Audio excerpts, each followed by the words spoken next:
গুজরাটের সৌরাষ্ট্রে অবস্থিত সোমনাথ মন্দির ভগবান শিবের 12টি জ্যোতির্লিঙ্গের মধ্যে সব থেকে প্রথম জ্যোতির্লিঙ্গ, আর এটি সেই স্থানে যেখানে ভগবান শ্রীকৃষ্ণের তার দেহকে ত্যাগ করেছিলেন। এই মন্দিরে 17 বার ভেঙে ফেলা হয়েছিল।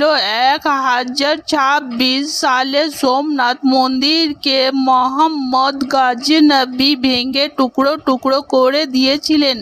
আর এই মন্দির থেকে 20 মিলিয়ন গোল্ড দিনার, সোনা, হিরে জহরাত লুট করে নিয়েছিলেন। কিন্তু অনেক চেষ্টার পরেও এই মন্দিরের শিবলিঙ্গটিকে গজনবী ভাঙতেও পারেননি। স্বাধীনতার পরে 1991 সালে 11 মে চন্দ্রদেবের দ্বারা নির্মিত এই মন্দিরকে শেষবার পুনর্নির্মাণ করেছিলেন।